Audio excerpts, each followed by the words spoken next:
Lucas, capítulo de número 12, versos de número 1 e 2.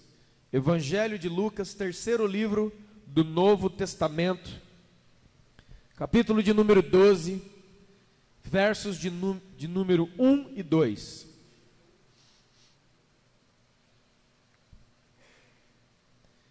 Esse texto que eu vou ler para você, nós vamos passar por lá, ele também se encontra no Evangelho de Mateus, no capítulo 16, e no Evangelho de Marcos, no capítulo 8.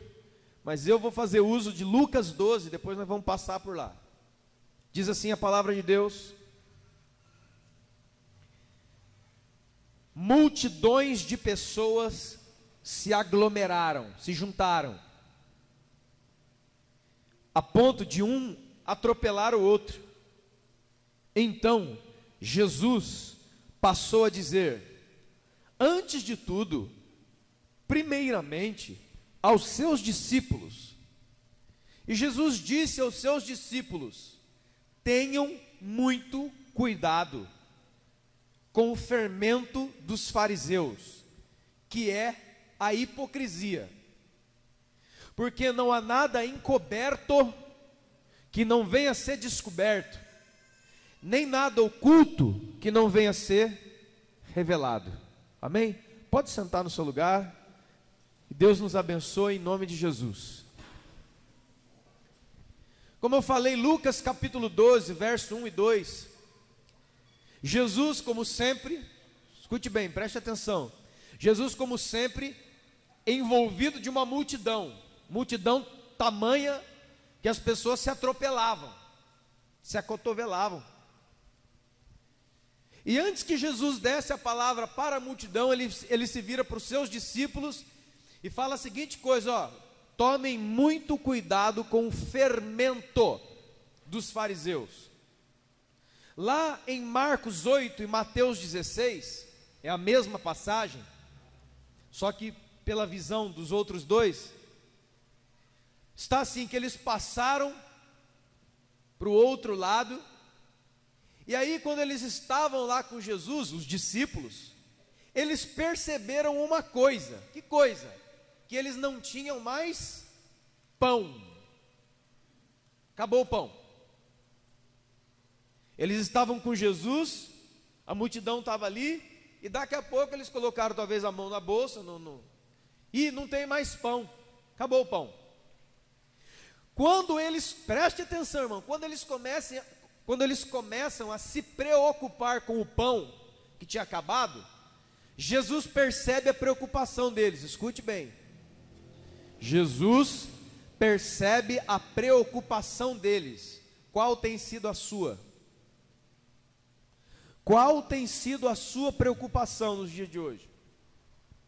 Se nós colocássemos um microfone aqui no pedestal, chamássemos cada um aqui, talvez, eu creio, daria, ou falaria da sua preocupação. Eu estou preocupado financeiramente, eu estou preocupado com a minha família, eu estou preocupado com a situação do Brasil, eu estou preocupado com a minha escola, eu estou preocupado com o dia de amanhã, eu estou preocupado com o meu salário que me depositaram.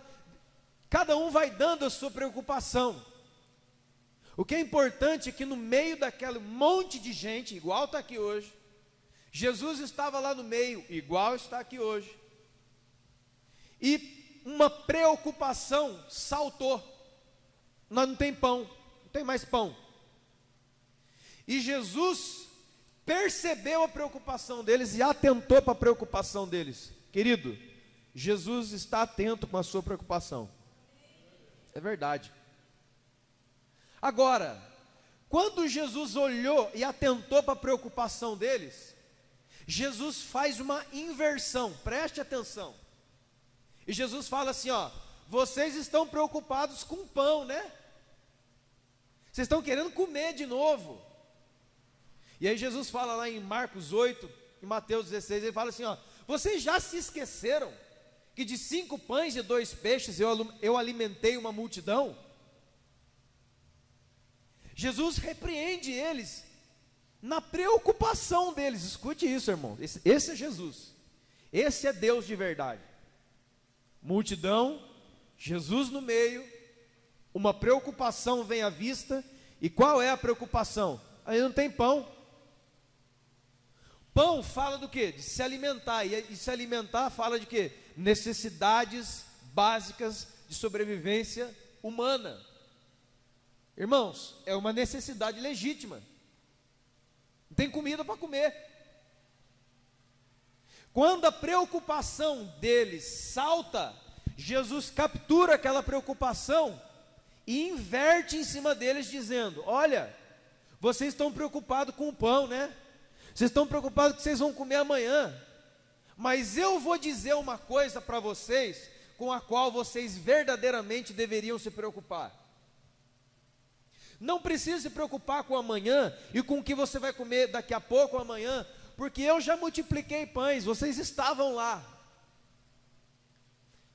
Jesus busca uma lembrança para os discípulos. Porque, irmãos, porque é que nós vivemos preocupados com o dia de amanhã? Porque nós não nos lembramos do dia de ontem. Porque ontem Jesus sustentou você. Anteontem Jesus sustentou você. E anteontem também. E anteontem também. E se você não almoçou na sua casa, almoçou na casa de alguém. E se você passou da hora do almoço, meio-dia, 3 horas, você comeu por 2. Você comeu o café e o almoço junto. Quando Jesus fala isso, Ele está dando um ensinamento para você e para mim. Não se preocupe com o pão de amanhã. Vocês esqueceram que ontem eu já te dei pão e peixe? E que sobrou no cesto? Então nós temos uma multidão lá e temos aqui. Temos Jesus presente lá e temos Jesus presente aqui. Temos vários tipos de preocupações de cada um dos senhores e senhoras, lá e aqui. E temos Jesus falando através da sua palavra lá e aqui.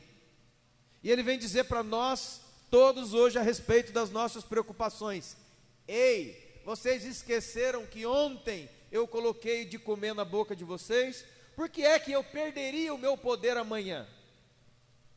Se eu fiz ontem, anteontem, e por todo o tempo de toda a humanidade eu tenho sustentado, se eu tenho sustentado a sua vida, desde o momento da concepção, dentro do ventre da tua mãe, onde você não fazia coisa alguma, mas o corpo que eu criei do homem, e você dentro da barriga da sua mãe, um cordão umbilical te alimentava. Lá eu comecei a cuidar de você, não foi agora não. Lá dentro, onde você era totalmente incapaz de qualquer coisa, de se comunicar, de interagir, de trabalhar, o que quer que seja, de decidir, de pedir, eu alimentava você por um cordão, que eu inventei, para te dar uma mensagem. Eu cuido de você. Eu cuidei de você ontem. Por que você está preocupado com amanhã? Era isso que Jesus falou para eles. E Jesus fala assim, ó, sabe com o que é que vocês deveriam estar preocupados? Falando de pão, com um pozinho, que para nós no dia de hoje é um pozinho branco, que entra na massa, e quando ele entra na massa, ele some na massa. Ele é chamado de fermento. Para nós é um pozinho branco, né? Aquele potinho. Uma colherinha de fermento você põe e a massa.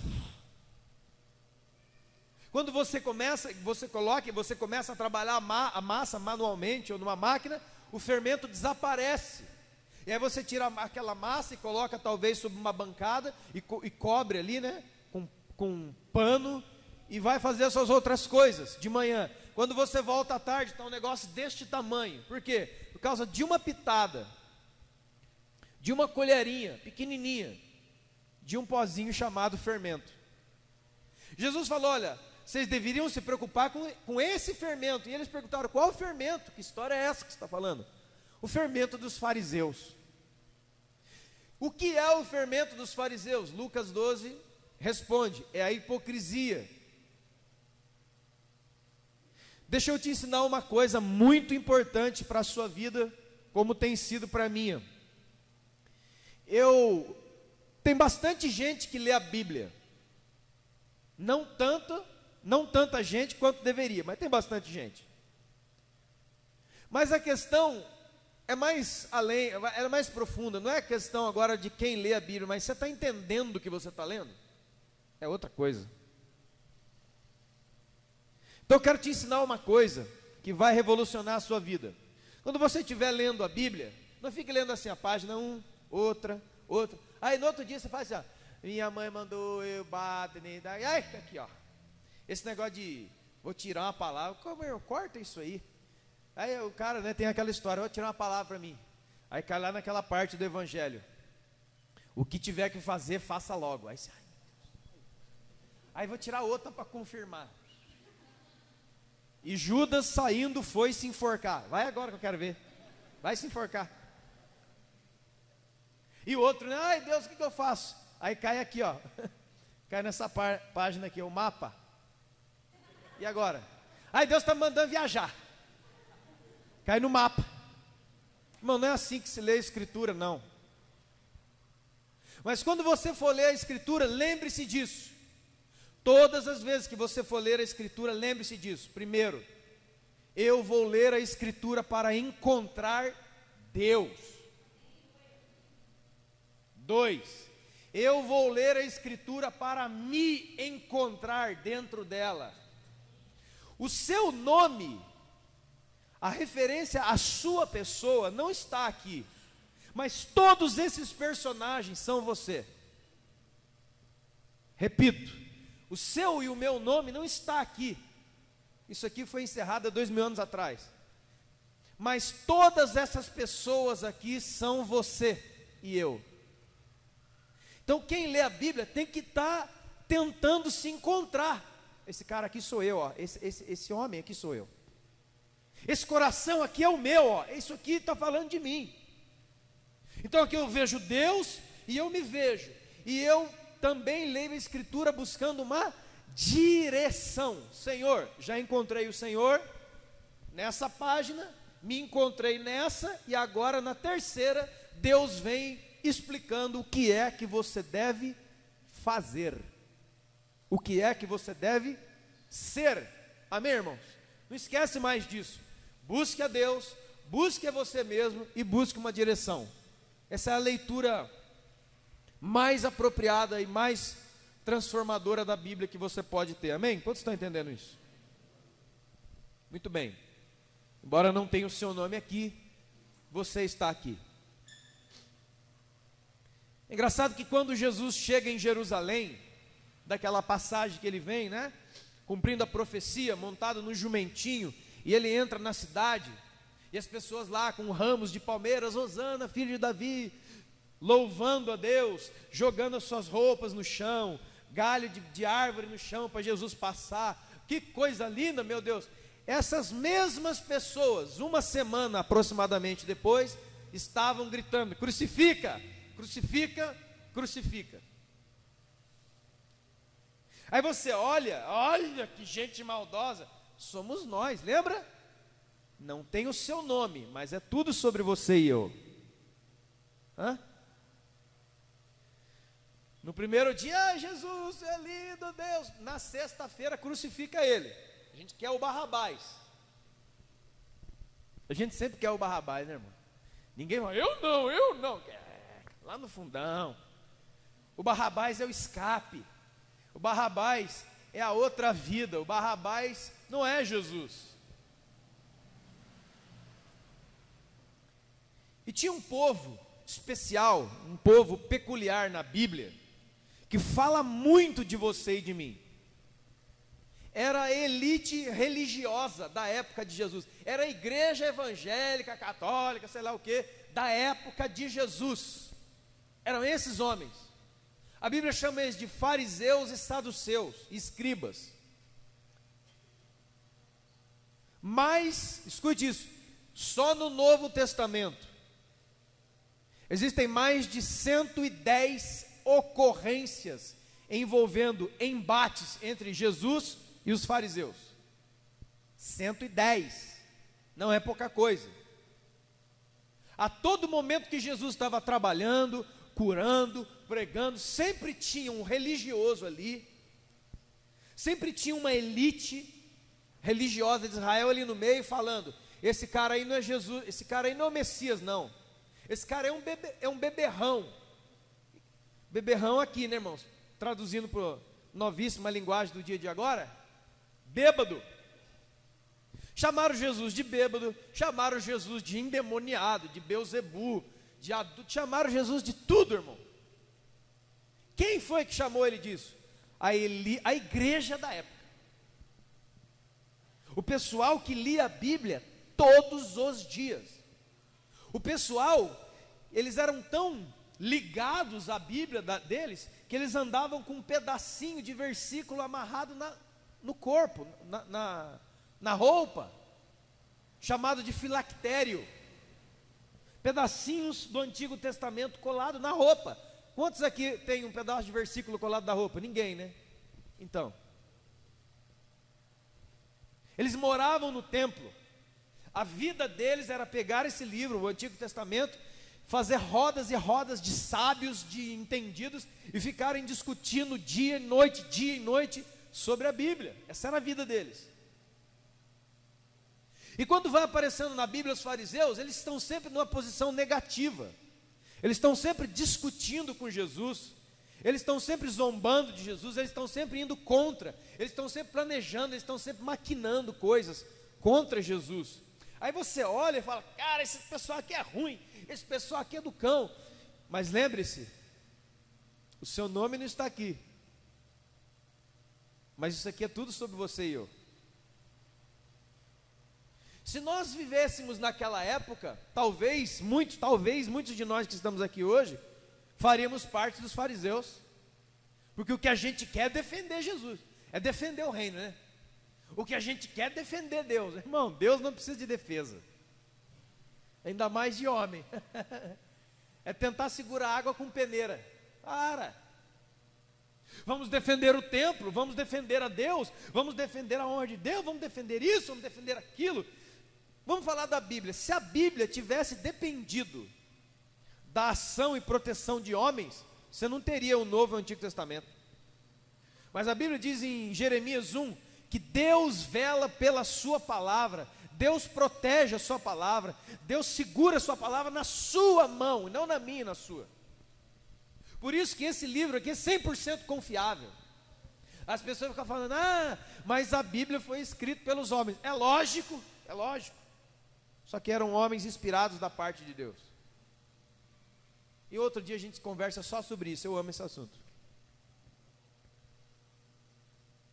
Mas pouquíssimos de nós pensamos nos fariseus. A gente só olha: esse fariseu aqui, esse povo é danado mesmo, essa gente não prestava mesmo. Olha o que eles fizeram com Jesus, o meu Jesus querido. Poucos de nós lemos a Bíblia tentando nos identificar com os fariseus. Ninguém faz isso quase. Ninguém pega Mateus 23 para se achar. A gente pega para ler e fala: olha o que eles fizeram. Ninguém pega o Mateus 23 e as passagens dos fariseus e começa a se buscar. Não, isso aqui sou eu, ó. Se eu tivesse lá naquele dia com Jesus, seria eu que estaria falando isso aqui. Irmão, essa conversa é antiga, de eu não vou fazer nunca isso. O apóstolo Pedro, você lembra muito bem, Jesus falou assim: eu vou ser entregue na mão do Sinédrio, o Sinédrio vai me entregar na mão de Roma, e eu serei crucificado. E nesse dia, muitos se escandalizarão de mim, eu vou ficar sozinho. Ó, o Pedro, ó, já levantou, respirando fundo, cara feia. Não, Jesus, eu não. Esse é você e eu. O apóstolo Pedro é uma das mais fantásticas figuras de você e eu. A hora que ele viu Jesus falando que Jesus ia se entregar à morte, ele se levantou com não, eu não vou te deixar nunca. Se preciso for, eu vou até a morte contigo, eu não vou te deixar. Aí Jesus só penso eu, com aquela risadinha de canto, né? Espera só um pouquinho, pessoal. Ô Pedro, como é que é a história aí, Pedro? Eu não vou te deixar nunca, você vai eu vou até o final, eu sou o melhor crente disso aqui, eu vou te defender, e é o seguinte, eu tenho uma espada aqui, ó, se vier alguém aqui botar a mão no Senhor Jesus, eu vou matar. Lembra que Pedro falou isso aí? Inclusive ele foi mesmo, ele errou a espadada que ia dar na cabeça, pegou na orelha, arrancou a orelha do cara. Aí Jesus, ei Pedro, tentando me defender, né? Toda vez que você e eu tentamos defender Jesus, como se Jesus fosse um coitadinho, a gente acaba cortando a orelha de alguém, impedindo alguém de ouvir a Jesus, por causa da nossa atitude. Foi o que o Pedro conseguiu. O Pedro conseguiu salvar Jesus? Não, ele conseguiu arrancar a orelha de um cara. Parece com você e comigo ou não? Ah, comigo não. É sim, irmão. Não, Jesus, deixa comigo. Ô Pedrão, tá vendo aquele galo lá, ó? O Pedro, aonde? Jesus? Aquele galo ali, naquele puleiro ali. Ele vai te vencer ainda hoje. O que, Jesus? Eu pego esse galo, eu ponho ele na panela, eu faço uma galinha assada, eu que esse bicho... Pedro, ele vai cantar, e antes de ele cantar, Pedro, você vai me negar. Eu não vou fazer isso. O resto da história você sabe, né, irmão? E quando a Bíblia diz que o galo canta, ele chora amargamente, porque ele se lembra da palavra de Jesus. Aprenda isso. Aquilo que Jesus disser a seu e a meu respeito, ainda que você não queira e faça força, vai acontecer. Isso aqui é dureza. O Pedro é isso aí, cara. Não, eu não. Negou. E os outros? Fugiram. Jesus estava sozinho na cruz. Então eu quero, em nome de Jesus, passear com você no maior confronto de Jesus com a igreja religiosa evangélica daquela época. Eu gostaria que você abrisse a sua Bíblia em Mateus 23. Lembra, né, irmãos, que eu acabei de falar? Quando eu abro a minha Bíblia, eu estou procurando Deus. Quando eu abro a minha Bíblia, eu estou me procurando. Quando eu abro a minha Bíblia, eu estou procurando uma direção da parte de Deus. Muito bem. Você vai ver Jesus facilmente. Mas o que Jesus quer mesmo é que você veja você mesmo. Tem muita gente que vê Jesus, mas não vê a si mesmo. Por isso que quando o profeta Isaías, em Isaías capítulo 6, teve uma visão de Deus, a primeira coisa que ele viu foi Deus, a segunda, ele mesmo, a terceira, o povo à sua volta. Quem anda por aí tendo visão de Deus e não enxerga a si mesmo, e nem aqueles que estão à sua volta, desculpa. Os fariseus foi um grupo religioso que saiu mais ou menos ali no chamado período interbíblico. Não é isso aí, doutor? Que é o quê? Aquele espaço de tempo na sua Bíblia, entre Malaquias e Mateus, chamado período do silêncio, que de silêncio não teve nada. Os fariseus, eles, no meio disso teve uma revolta lá, eu não vou falar muito sobre isso, mas eles se levantaram como pessoas zelosas da religião judaica, para proteger Israel e a religião deles da invasão do pensamento e dos exércitos gregos. E depois de então, se firmaram no meio da sociedade judaica como um grupo de pessoas religiosas extremamente ligadas às coisas de Deus, ao templo. A tradição diz que eles eram muito espiritualizados. Eles acreditavam em anjos, acreditavam na ressurreição, acreditavam na tradição oral, aposto que os saduceus já era mais ou menos como a igreja, vamos dizer assim, que hoje é dita a igreja tradicional, né? Então nós temos aqui fariseus e saduceus, tradicional e pentecostal, mais ou menos um lance assim. Um acreditava em tudo, passava um negócio ali, Deus está ali agora, o que aconteceu? Não sei, tem um negócio ali. E o outro não acreditava em nada, cético. Isso é coisa antiga, irmão. Estava lá o pessoal. Mas ambos concordavam numa coisa: esse homem não é o Messias. Esse cara não é Deus, não é filho de Deus, não. Vamos combater ele. Outra coisa que é muito importante: por que é que eles combatiam Jesus desse jeito? Por que é que eles combatiam o Messias? Por quê? Por que eles não acreditavam? Porque nessa época aqui, e uma época anterior ao nascimento de Jesus, vieram muitos homens dizendo que eram o Messias. Essa história de Jesus é o Messias não é coisa nova, não, irmão. Por isso que quando Jesus apareceu no cenário, o pessoal se juntou e foi em cima dele. Por quê? Porque muitos falsos cristos já se apresentavam naquela época. Então quando eles olharam para Jesus, falaram: lá vem outro falso. Lá vem outro falso profeta. A gente já eliminou uns 40, 50. Esse é mais um. Vocês estão entendendo? E isso fala uma coisa muito importante para mim e para você. Não é porque você teve contato com o falso que o verdadeiro não existe. Cuidado com isso. Não é porque você cresceu na igreja desde não sei quando, não sei quanto, 1900, Guaraná de rolha, que tudo que você viu foi errado, que aquele cara mentiu, que a outra mentiu, que o outro era falso, que não pode Deus usar alguém que seja verdadeiro. Cuidado, hein? Porque está cheio de nota de dinheiro falsa no mercado. Nem por isso aquela do caixa eletrônico no seu bolso é falsa.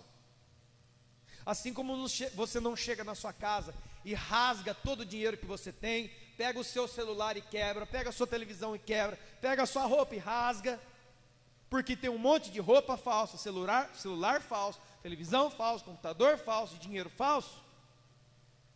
Não seja como eles, que de tanto ter que lidar com o falso, já não conseguiam mais discernir o verdadeiro. Vocês estão entendendo, irmãos? Então eu quero, em nome de Jesus, com você, propor isso. Vamos abrir as nossas Bíblias e buscar Deus. Vamos abrir as nossas Bíblias e nos encontrar. E vamos abrir nossas Bíblias para nos sair uma saída, um caminho. Deus, me mostra um caminho. Esse monte de gente aqui, Senhor, reunido domingo, para a gente fazer um stand-up aqui legalzinho. Não. Nós precisamos sair daqui com começo, meio e fim hoje.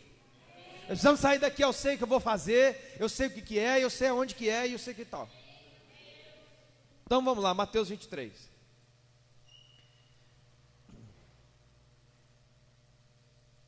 Jesus mesmo tinha dito, né? Se a vossa justiça não exceder as dos escribas e fariseus, vocês não entram no reino de Deus.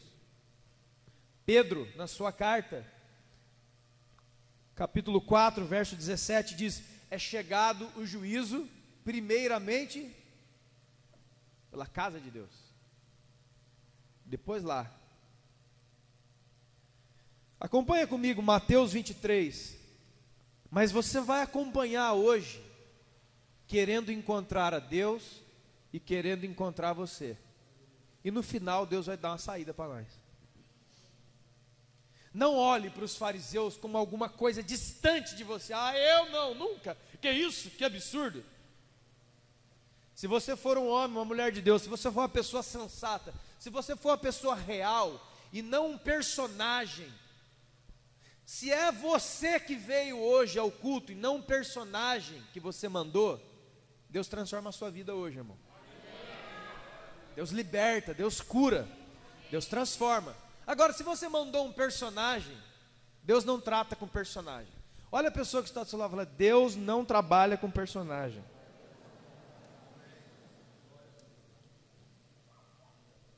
E outra coisa para esse momento: deixa todo mundo fora desse raio de ação. Entra na presença de Deus sozinho. Não leva mãe, não leva pai, não leva esposa, não leva marido e nem leva filho. O que é isso? Está todo mundo aqui comigo? Eu estou falando da presença, irmãos. Por quê? O que acontece quando eu entro na presença de Deus com um monte de gente? Escute. Deus começa a tratar no seu coração e você fala: não, Deus, mas deixa eu explicar. É a minha mulher. O senhor não conhece a minha mulher. Minha mulher é terrível.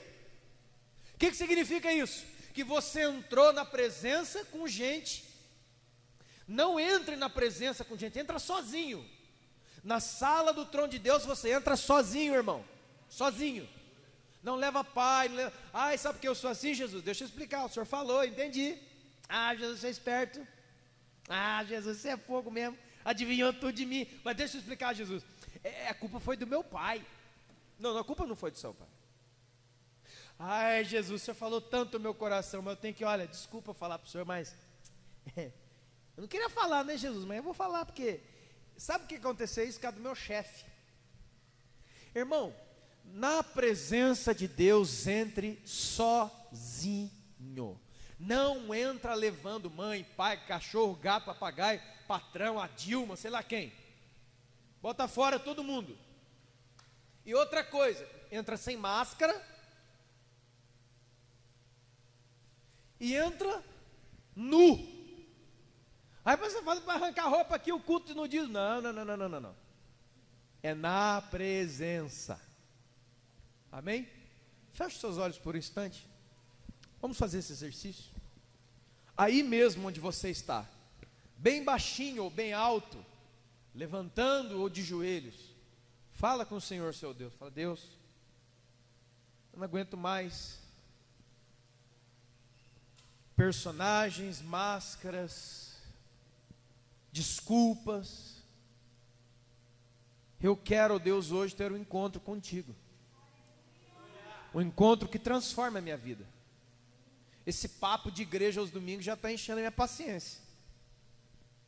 Esse papo de ir na igreja, será que a vida com Deus é ir na igreja domingo? A resposta: não. Senhor, fala aos nossos corações. Me mostra, me revela na Bíblia, como a tua palavra diz, não há nada oculto que não venha a ser revelado, não há nada encoberto que não venha a ser descoberto. Descobre-nos essa noite, Senhor, e nos mostra a saída, porque nós não queremos ser, ó Deus, como eles foram, trazer para um culto um monte de preocupação com pão, enquanto um perigo maior nos ronda, que é o fermento, que deve já estar em muitos nossos corações. Que esse fermento seja retirado de nós, em nome de Jesus. Amém? Vamos lá? Mateus 23. Jesus falou à multidão dos seus discípulos, dizendo: número um, na cadeira de Moisés se assentaram os escribas e fariseus. Façam tudo e guardem o que eles disserem para vocês, mas não imitem as suas obras, porque dizem e não fazem. Ah, isso aqui é eles, né? Como é que é a mesma regra? Procurando Deus, procurando a mim, procurando uma resposta. Pergunta: é o Senhor que se assentou na cadeira de Moisés como escribas e fariseus, falando uma palavra que ele não cumpre? É o Senhor que fez isso? Não, né? Então o item 1 tirou. Qual é a segunda pessoa que você procura? Então essa pessoa é você e eu. O que significa para nós hoje? Eles se assentaram na cadeira dos escribas e fariseus. Fala aos nossos corações. A cadeira de Moisés é um símbolo da cadeira da lei. Quantos de nós não temos reinterpretado as escrituras para podermos viver dentro delas confortavelmente? Vocês estão entendendo? Quantos de nós não assentamos na cadeira das leis? Moisés é uma alusão à lei. E reinterpretamos a escritura para podermos viver confortavelmente segundo os nossos padrões dentro dela. É isso aqui. Quem é que faz isso?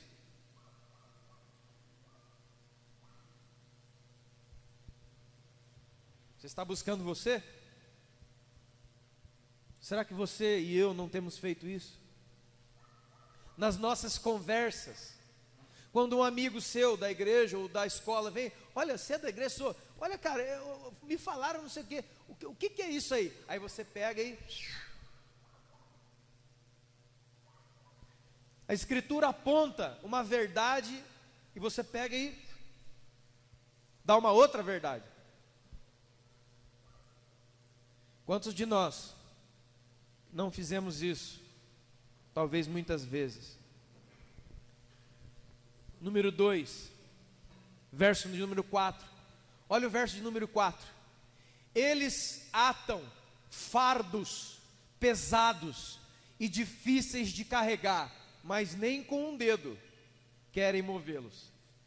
Quantos de nós, muitas vezes, ao apresentar o Evangelho, não apresentamos o Evangelho, a gente apresenta um conjunto de regras tão pesadas e tão difíceis de se viver, que nem nós vivemos e também é impossível para aquela pessoa.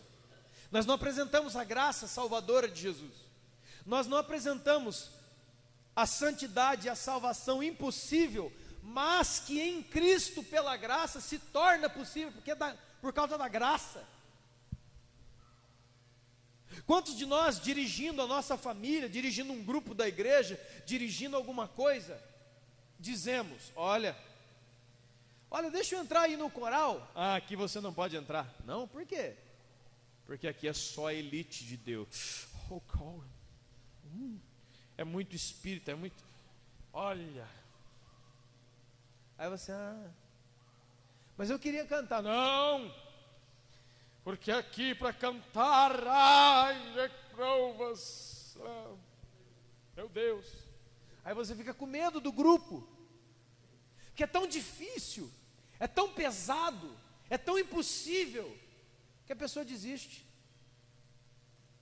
Não há uma menção sobre a graça, não há uma menção que todo ser humano é incapaz diante de Deus, e Deus sabe isso, porque Ele mesmo diz através do apóstolo Paulo em 1 Coríntios, que Deus escolhe as coisas que não são. Quem são as coisas que não são? É você. Poderíamos pegar aqui um exemplo, o solo de uma guitarra. Irmão, sabe sabe o que é que causa o solo de uma guitarra em Deus? Nada. Essa barulheira toda que você diz, sabe o que causa em Deus? Não causa nada. Por que é que Deus se interessa? Por causa de você. É uma criança com um desenho, aqueles desenhos de criança, aqueles desenhos feios, aquele garrancho que os nossos filhos fazem, sabe? Aí você vem, ela na cabeça dela, ela fez um quadro de Cândido Portinari, é o único nome que me veio, irmão, não lembro outro. Não pensa que é inspiração, é que essa aqui é o único nome que eu lembrei. É o quadro do Portinari, não. Mas na cabeça da criança é. E ela vem, olha pai, que bonito. A hora que você olha, sincero e verdadeiro, você fala, nossa, o que é isso, meu Deus? Aí você é assim, né? Filho, filha, explica para o pai. Você não sabe o que é aquilo. Aí ela fala, esse aqui é o senhor, é um pau, um X e uma bola. E esse risco aqui com essa estrela? Essa aí é a mãe. E esse borrão de dedo aqui, esse aí é o nosso cachorro. Aí, nosso filho, que bonito, filha. De verdade, é bonito? É interessante? O que é interessante e bonito? A atitude do filho, o coração da criança, é o que você estima. Não é? Deus é igual. Você acha que Deus se impressiona com a minha oratória, irmão? E tem gente ainda, pasmem, que quer pregar para Deus. Meu Jesus amado. É terrível, mas tem. Aqui, ó. Nós somos chamados para facilitar as pessoas, facilitar ao acesso a Jesus. Não é passar um evangelho de facilidades, cuidado, mas é facilitar o acesso delas a Jesus, e Jesus cuida delas muito bem. Não confunde, hein? 3, versos de número 5 ao 7. Eles fazem as suas obras com o fim de serem vistos pelas pessoas, pois eles alargam os seus filactérios e alongam as suas franjas. Eram os enfeites das roupas. Eles amam o primeiro lugar no banquete e as primeiras cadeiras nas sinagogas. Eles amam a saudação na praça e serem chamados de mestres pelos homens. Terceira coisa, quem de nós nunca desejou ser reconhecido? Quem de nós nunca fez algo para alguém bater palma? Quem de nós nunca fez algo para ser lembrado, para ser citado, para ser apontado? E quantos de nós faremos algo amanhã sem o desejo dessas coisas? Irmãos, a igreja evangélica hoje está viciada nisso aqui, ó, viciada. Tem um monte de pessoas que não ficam na igreja mais, nem aqui nem lá, porque a conversa é essa daqui, ó. Eu estou aqui é porque não me deram nenhuma oportunidade. Que oportunidade que você quer? De falar aqui? Por quê? É porque eu tenho uma mensagem. Por que você não falou para o seu irmão ainda? Por que você não falou na rua? Por que você não falou aqui? Por que você quer isso? Temos um ali sobrando, depois a gente pode te dar de presente, leva para casa. Não, eu não quero isso. Eu quero que as pessoas me olhem. Irmão, você não sabe o fascínio humano que é estar aqui onde eu estou. Grande maioria dos problemas que se encontram na igreja, por causa do orgulho, tanto naqueles que pregam, naqueles que cantam, não são, a turma fica falando, irmãos, eu cresci, digo, né, desde quando eu nasci, com 24 anos eu me converti, mas desde essa época, hoje eu estou com 38, desde essa época eu ouço a seguinte história, escuta, porque o grupo de música e o pregador, as pessoas que pregam é alvo do diabo. Aí por quê, hein? Porque o diabo ele é um cantor, eu não sei aonde, que Bíblia o pessoal está lendo, mas vamos lá. Ele era cantor no céu, ele fundou uma coral, ele fundou uma orquestra, não está escrito isso, cara. Mas, vamos lá, vamos dizer. Tudo, não é nada disso, irmãos. Não tem nada a ver com o diabo, nada. Sabe por que a área, muitas vezes, que dá mais problema nas igrejas, é esse tablado aqui? Por causa da nossa carnalidade. Não tem nada a ver de sinfonia, que foi feito antes do fim do mundo, não tem nada disso aí não, corta. É porque a gente é carnal, é esse.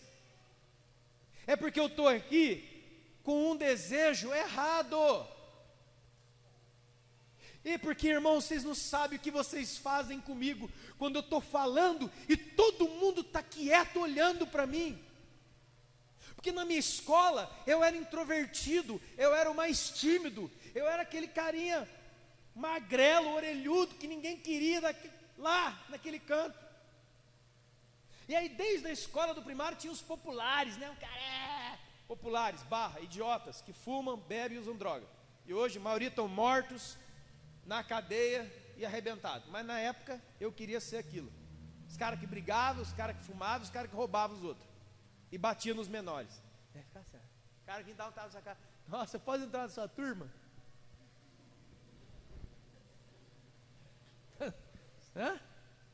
Eu não tenho isso aí na minha escola. Teve sim, irmão. Você já sonhou com isso aí, irmão? Você já sonhou ser o cara? Não é não? Sim ou não? Isso aí está dentro de nós. E aí na escola primária, na escola secundária, no curso fulano de tal, eu sempre fui mais um.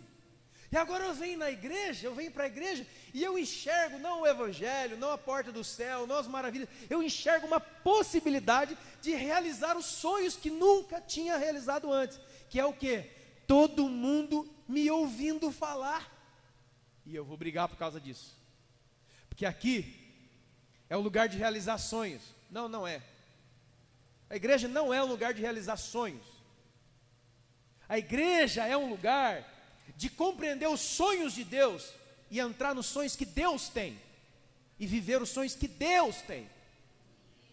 Isso é maior, isso é mais porque senão é pão. Eu quero pão, acabou o pão.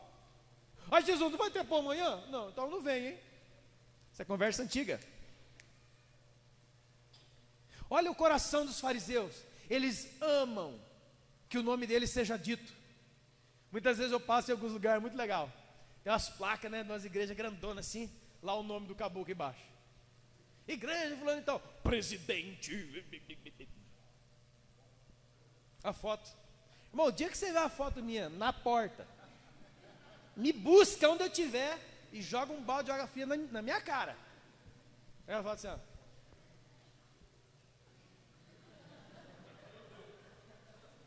Assim, ó.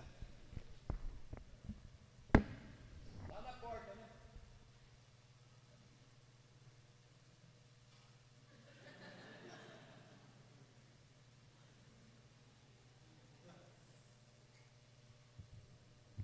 Sabe o que é isso?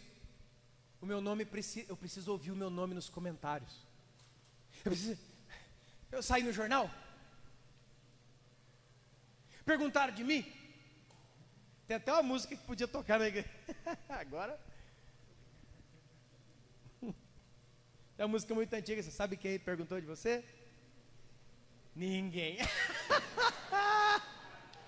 Isso aí é a maior cura, irmão. Seminário de cura interior. Qual que é o louvor que nós vamos tocar? Vamos tocar. Sabe quem perguntou de você? Quem? Ninguém. Já cura na hora. Irmãos, o evangelho não é isso. O evangelho é diminuir para que ele, Jesus, cresça. O nome que vai além não é nome Petra, não é meu, não é de ninguém. É o nome acima de todo o nome de Jesus. Quer aplaudir? Aplaude. Jesus, hein?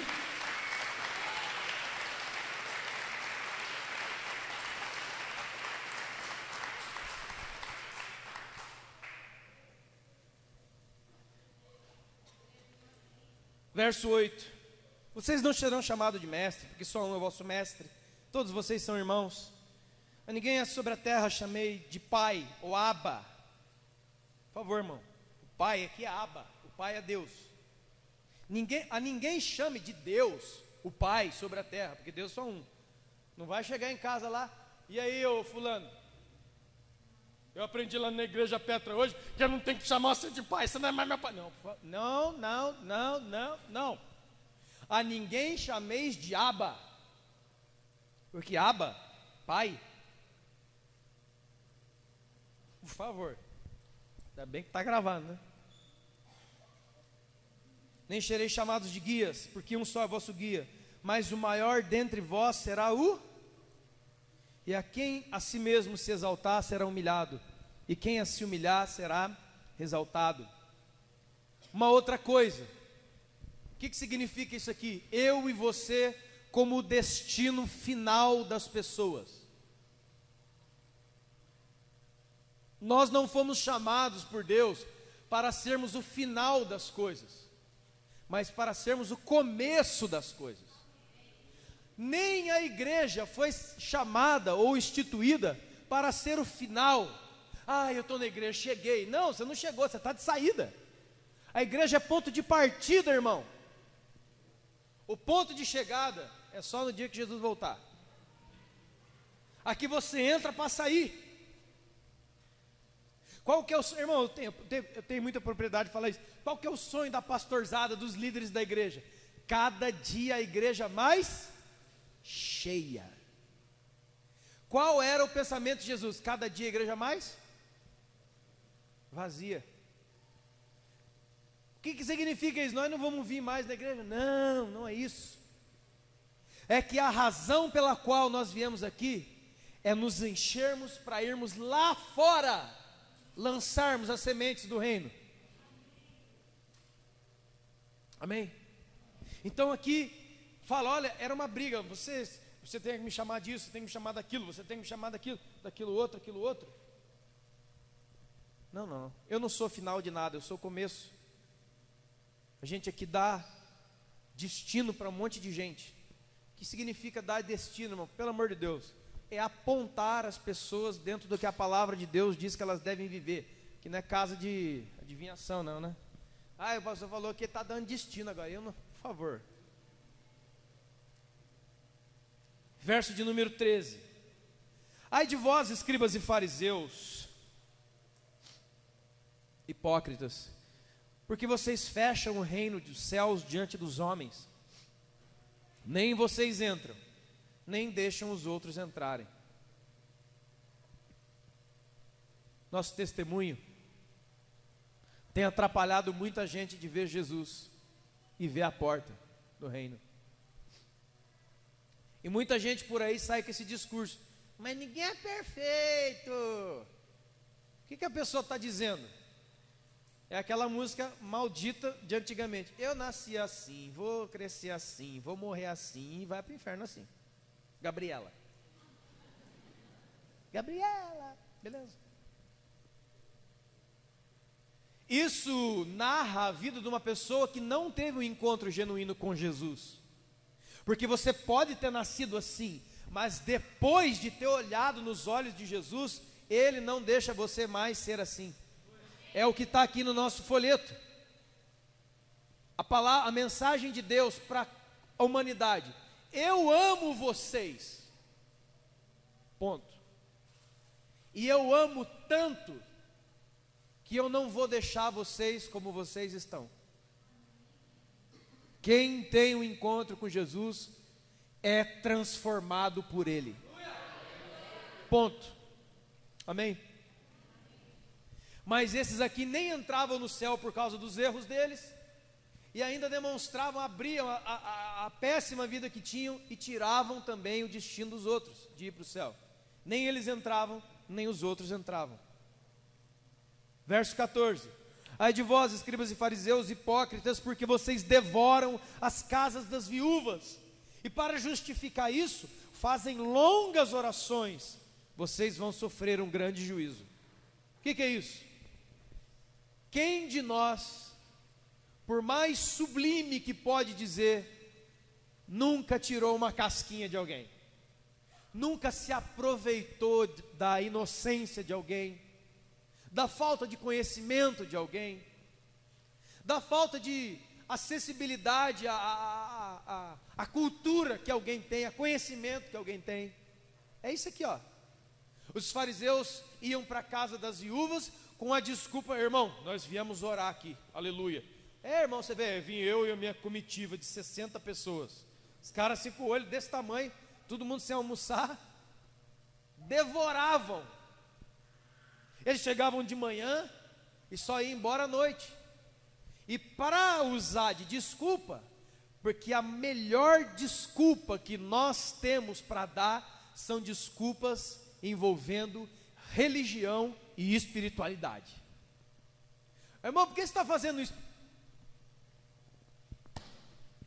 O que é isso, irmão? Está acontecendo uma barata aí? Não. Irmão, deixa eu contar uma coisa. Esse é caso verídico. Lá em São José dos Campos, uma vez eu fui orar para uma família, aleluia, glória a Deus, vamos orar. No final da oração, da palavra que eu preguei, a mulher chegou para mim e falou assim: quanto que é, hein, pastor? Eu falei: quanto que é o quê? Quanto que é que eu tenho que te pagar? Eu falei: nada. Eu já tomei um café, tomei 2 cafés dela, tá bom para mim já. Nada? Aí você vem lá de Pina, não precisa me pagar nada, não me deve nada, não estou aqui. Aí eu tive curiosidade, falei: irmã, por que você falou isso aí? Ah, porque fulano, ciclano, beltrano e xlano veio aqui, e eles sempre tem que dar uma oferta para eles vir aqui orar em casa. Eu falei: ah, sabia. E eu falei: como é que foi isso? Escuta, pensa que acabou? O terror continua, que nem o Fred Krueger. Tem crente que é que nem Fred Krueger, não é da época da maioria, né? Fred Krueger era um bicho diabólico lá que não tinha nada a ver, que todo filme novo, o terror continua, e é isso aí mais ou menos. Ela falou assim: então, pastor, veio uma mulher aqui, um grupo de oração, e veio aqui e fez uma limpa na minha casa. Eu falei: como é que é? Eles fizeram a faxina, ajudaram a senhora a trabalhar aí? Não. A mulher começou a ter uma visão, falou que aquele quadro era do diabo, um quadro que valia 5 mil reais. Daí eu falei: o que eu faço agora, mulher de Deus, homem de Deus? Eu vou levar esse quadro amaldiçoado, sua vida agora vai mudar, este quadro está amaldiçoado. Aí catou o quadro, catou meu irmão, Parecia que a casa da mulher era Leroy Merlin. Catou tudo. Catou móvel, catou quadro, catou livro, catou joia, catou um monte de coisa. E disse: nós vamos destruir isso.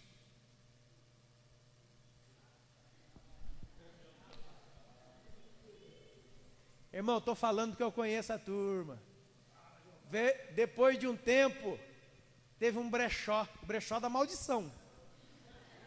Que tudo que tinha no brechó era amaldiçoado da casa dos outros que eu tirei.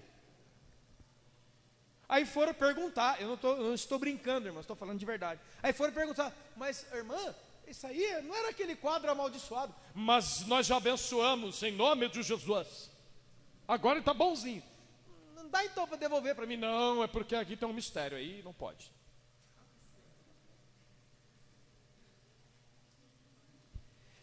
Eu tenho que lançar uma capa de espiritualidade.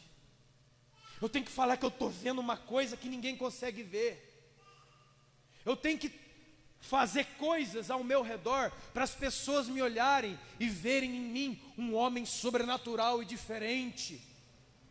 Enquanto Jesus, na noite em que ele foi ser traído por Judas, Judas teve que marcar ele com um beijo, porque ele era igual a todo mundo.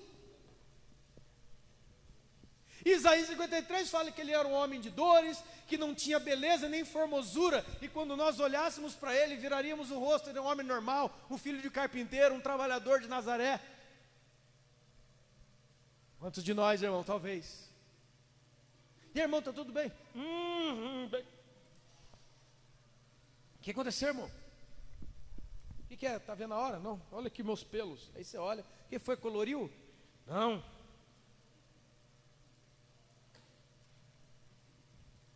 Enquanto a palavra de Deus diz: a fé sem obras é morta. Sabe o que Pindamonhangaba precisa ver, irmãos? As obras que advêm da nossa fé que dizemos ter. E não mais um show pirotécnico que não resolve nada. Sabe o que as cidades estão esperando?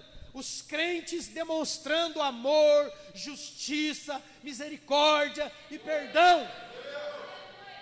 Na cidade, na feira, na fila do banco, no ônibus. Porque aqui é o lugar do discurso bonito.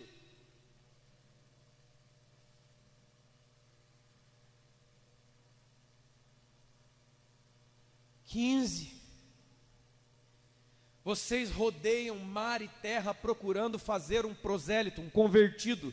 Mas quando vocês convertem, quando vocês conseguem fazer esse convertido, vocês transformam ele num filho do inferno, 2 vezes pior que vocês. Essa é a maldição da religiosidade. De não convidar, de não apresentar o Cristo e a sua mensagem. E sim apresentar maneirismos, modismos, culturas da igreja A, B, C, D, E, F, G, H. E a pessoa, ela não se converte a Jesus, o Senhor, ela se converte a Petra. Eu já andei dando umas podadas nos irmãos conversando aí, porque tem uma coisa que eu não gosto, não quero aqui dentro, que é essa história aqui. Olha, eu vim da igreja A, B, C, D, F, G, H, mas agora que eu estou aqui na Petra, olha, pode parar com isto. Porque a história do mundo não se divide em AP, DP, antes da Petra e depois da Petra. É AC e DC, antes de Cristo e depois de Cristo. Não leve essa mensagem aí para fora. Cara, você tem que ir lá na Petra, meu. É porque a igreja, cara, a igreja do momento. Olha, a parede é preta, é preta, cara. Esse transformou minha vida. O que? Jesus na parede preta. Eu estava sonhando com a parede preta. Cara, que isso, irmão? Que isto? Você tem que ver. Você tem que ir comigo. Aonde? Lá na Petra, por quê? A hora que a gente canta, eles apagam a luz, eles se abraçam.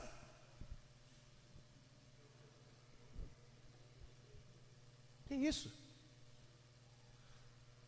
A igreja verdadeira só tem uma mensagem. Porque Deus amou o mundo de tal maneira que enviou o seu Filho unigênito para todo aquele que nele crê, não pereça, mas tenha vida eterna.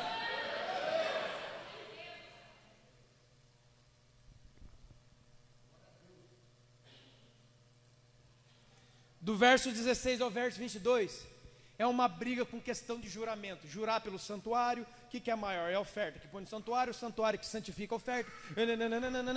Um problema duplo. Primeiro, as coisas que nós andamos dizendo, juramentos que fizemos, promessas que fazemos aqui e acolá.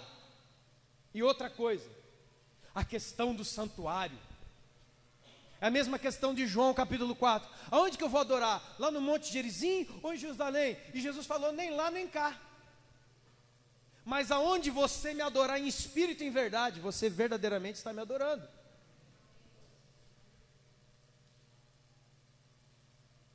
A gente encontra um cara doente na rua. Você está passando na rua, vai fazer a feira, tem um homem assim, ó.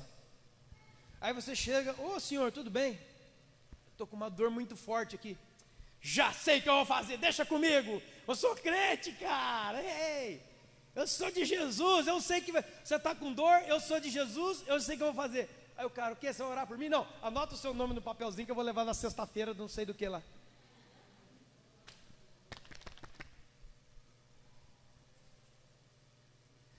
Não dá para você orar por mim agora. Não, põe o seu nome no papel, uma corrente poderosa. Que dia que é? Sexta-feira que vem. O cara vai ficar com dor de hoje até sexta-feira. Estende a tua mão, porque a Bíblia diz que os sinais acompanharão os que creem. Em meu nome expulsarão demônios, falarão novas línguas, imporão as mãos sobre os enfermos e eles serão? Aonde? No domingo, no culto? Também. Se Deus quiser, mas na rua, na casa, na fazenda ou numa casinha de sapê. A turma fica louca comigo, Robertão. Mas nós vamos assim mesmo. Aleluia. Olha, irmãos. Verso 23. Ai de vós, escribas e fariseus hipócritas, porque vocês dão o dízimo do endro, da hortelã e do cominho, mas tende negligenciado os principais preceitos da lei. A saber, justiça, misericórdia e fé. Faz uma coisa sem deixar de fazer a outra. Quantos de nós não ficamos com Deus brincando de pular de um pé, outro pé,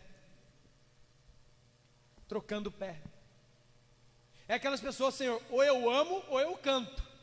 Que não dá para cantar e amar ao mesmo tempo. Jesus me salva, né? Ou eu prego, ou eu sou misericordioso. Que pregar e ser misericordioso não dá.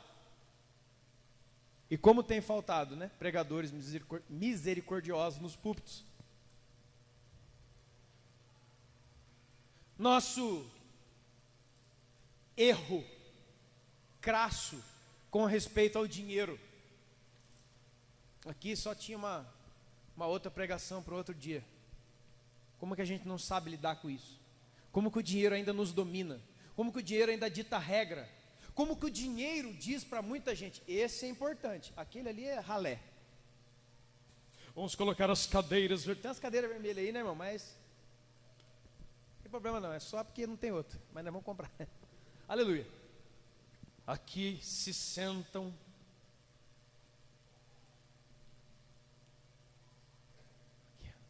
aqui se senta. Quem?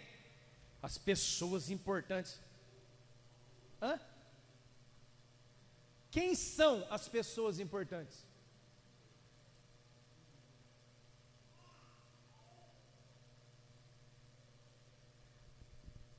Por acaso Deus faz acepção de pessoas? Sabe o que tem tirado o genuíno evangelho de muita gente rica e personalidades, etc., que não se convertem, porque ele chega na igreja e ele acha o mesmo ambiente da onde ele veio. Tem uma cadeira só para ele, porque ele é a autoridade, lá, aqui, em qualquer lugar. Não, senta aí, ó. Mas não tem uma cadeira, não, só tiver uma cadeira elétrica hoje, para você. Você morre e Jesus te salva em nome de Jesus. Não, não tem.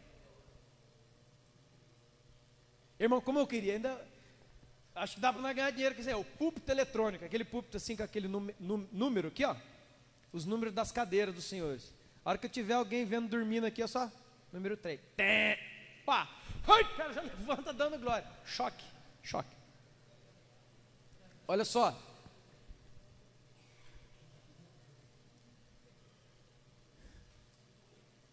O dinheiro hoje, dentro das questões religiosas, o dinheiro tem dito quem é você. É o dinheiro que fala, o dinheiro fala. Sabe que o dinheiro fala? Por isso que Jesus falou, esse dinheiro tem nome, o nome dele é Mamon. O dinheiro é um alguém. Não, não é não. Ah, não. Pega um copinho desse aqui, ó. Copinho descartável. Amassa. Joga no chão. Muita gente nem por educação e higiene não pega. Ele olha no copinho, ai meu Deus do céu. Deixa eu fingir que não vi, vai pra lá. Agora. Pega uma garopa, né? Garopinha. Pega uma garopinha. Joga ela fora d'água pra você ver. Irmão, tem nego aqui que é olho de águia. Tem uns caboclos. O cara está aqui lá na esquina, ele vê um papel azul no chão. O cara sai correndo aqui, não é louco, cara. Porque de lá da esquina, a nota de 100 falou: eu estou aqui, venha logo me pegar. Me achou, me coloca no bolso, ninguém pode ver. Não me gaste, hein? Eu vou te dizer o que você tem que fazer comigo. Não é assim, irmãos? Aonde você mora, sabe, quando vem esse versículo aqui, traz ao meu coração a seguinte coisa: nós não sabemos viver usando essas coisas. Quem não sabe usar o dinheiro que tem, vai ser usado pelo dinheiro que tem. Repito, quem não sabe usar o dinheiro que tem, será usado pelo dinheiro que tem. E aí, eu não posso ser amigo dele. Onde você mora? Ah, eu moro lá no bairro francês. Tem alguém que mora no bairro francês aqui? Sabia que em Pira tem um bairro francês, né? Castor Lira. Tem alguém do Castor Lira aqui? Tem alguém do Castor Lira? Se tiver, Deus te abençoe em nome de Jesus. É um bairro de gente trabalhadora, tem muita gente que trabalha, tem muita gente. Olha, irmãos, a gente tem que parar de olhar segundo o olho do mundo. Castolira, é ladrão, é ladrão, é ladrão, é ladrão. Você vai entrar lá, isso. Tem muita gente que trabalha, tem muito irmão, tem muito crente orando, evangelizando. Tem mulher que trabalha, tem homem que trabalha, a gente quer acordar cedo. E ó, aí o Village, condomínios. Cheirador de cocaína, ladrão, bandido, tem lá também. Não tem não, eu trabalhei lá, irmão. Só que ali, algumas pessoas não transformadas querem o seu celular. Lá eles roubam milhões do governo. Aí você vê onde que aperta. Ladrão, bandido, estuprador, gente maligna e não transformada tem em todo lugar. Não marque, não rotule as pessoas por causa do dinheiro, como ela veste, onde ela mora.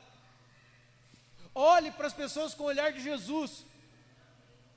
Não se relacione com alguém pelo padrão social do mundo. Onde você mora? Então você é do nosso grupo. A igreja é um local para todos.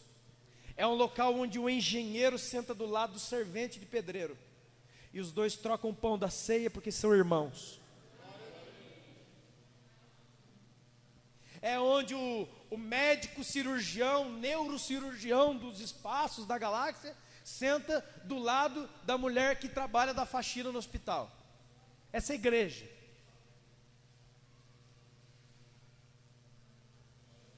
Vamos trabalhar para isso?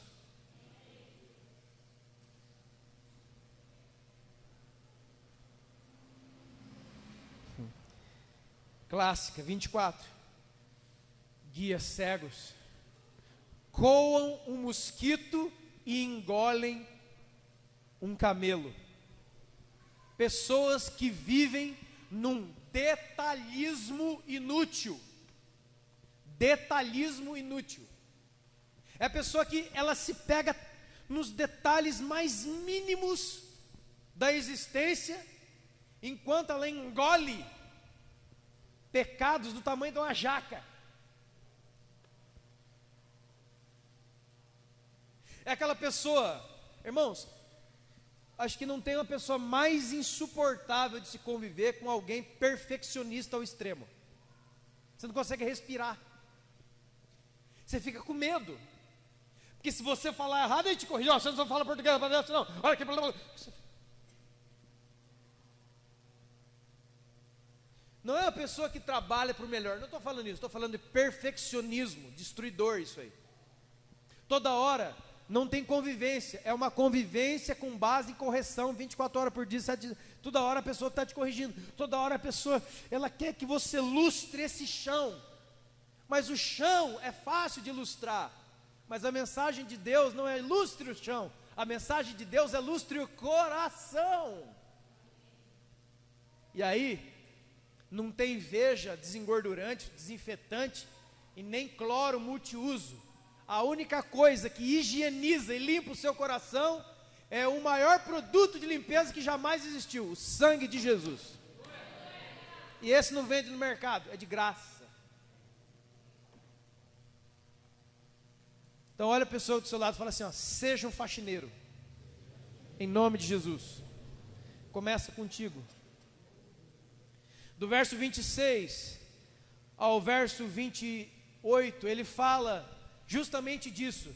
Escribas e fariseus hipócritas que se importam somente com o exterior, limpam o exterior do copo e do prato, enquanto o interior está sujo. O que acontece hoje na igreja? Todo mundo vem bonito, né? Bem vestido, tudo bem, irmão, venha, não tem problema. Mas não pense que isso aquilata você em nada, muda nada. Infelizmente, muitas pessoas ainda se vestem para vir à igreja, não porque querem parecer decentes e apropriadas, mas ao contrário, porque elas querem ser notadas. Está todo mundo aqui dentro, aleluia, daqui a pouco entra uma árvore de Natal aqui, oh, é Natal? Não, olha uma árvore.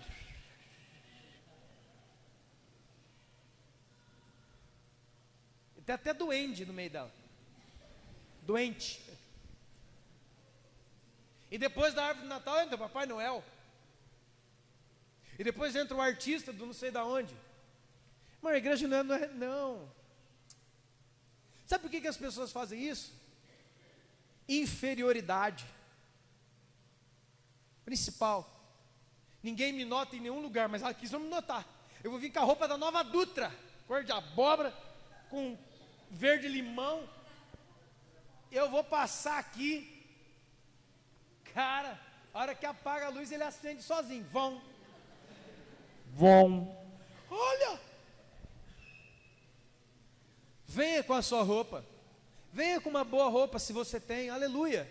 Mas não deixa isso entrar no seu coração, meus irmãos. Não é para dizer, amanhã o pastor mandou vir rasgado. Não. Vem com uma roupa boa, sim, se você tem, glória a Deus. Mas não pense que isso vai agregar valor àquilo que você é. Porque as pessoas mais bonitinhas da sociedade têm feito cada coisa feia. Igreja é um lugar de libertação. Será que até aqui você encontrou você em algum lugar? Eu não sou nenhum desses. Olha. O final, ele fala assim, ó, vocês são hipócritas, vocês falam que se vocês tivessem nascido na época dos profetas, vocês honrariam os profetas, mas vocês adornam os túmulos deles, porque vocês mataram eles. Sabe o que é isso, irmãos? Pessoas que tem saudade de um... Ai, as pessoas... irmão, essa tem demais. Eu gosto da igreja de Atos. Nós temos que voltar para a igreja de Atos. Você não dá um pão para o seu irmão, cara.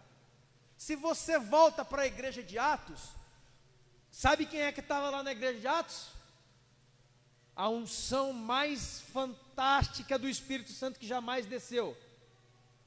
Sabe o que acontece?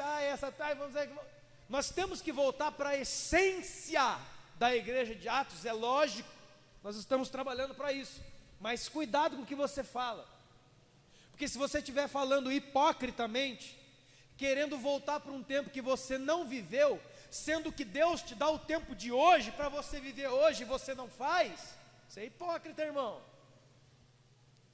Para que querer um passado glorioso, se Deus te deu uma vida agora, em 2015, para você viver as obras de Deus agora, e você não quer, você quer voltar não sei na onde, só que daí tem um probleminha, Atos capítulo 5, em cada hora de oferta, ia ter gente com maca aqui, porque o que Deus ia matar de gente na hora da oferta, é Atos capítulo 5, para cada igreja que nós alugássemos, cada prédio, tinha que alugar um terreno baldio do lado, fazer de cemitério de crente, porque Deus ia matar crente no culto até não querer mais. Chegou neguinho aqui, a hora que vai dar a oferta, faz assim, ó, apaga, já cai, os diáconos vão levando, porque foi os diáconos que levaram, Anani e Safira, leva mais um, esse aí não deu tempo de pegar a oferta, deixa eu pegar a oferta da mão dele, que já morreu, né? Já morre o cara que pegou a oferta. Eu encerro com isso. Para quê? O ontem, escute bem, irmão, esse ontem aqui, ó, é um ontem mais glorioso que jamais houve, mas é ontem. Você não nasceu na época de Jeremias, por quê? Já se perguntou isso? Você não nasceu na época de Paulo, você não nasceu na época de João, de Pedro, você já se perguntou por quê? Você não nasceu na época de Isaías, você não nasceu na época de Elias e Eliseu, já se perguntou por quê? Porque Deus colocou você neste tempo, para que você faça obras maiores que a dele. Se encontre, se arrependa, veja irmãos, nesses 10, 12 itens que eu falei para você, só para a gente botar a cereja no bolo, eu já passei, já senti todos eles. Tudo isso de terrível que eu preguei para você hoje, eu já passei por tudo isso. Eu já preguei para me sentir bem, né? Eu já falei que estava vendo e não estava vendo nada, e a turma pega fogo, um fogo estranho.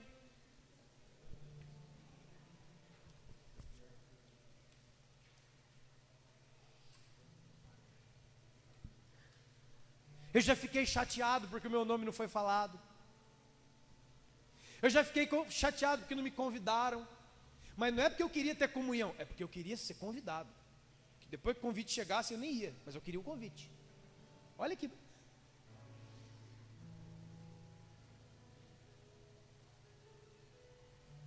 Se coloque de pé.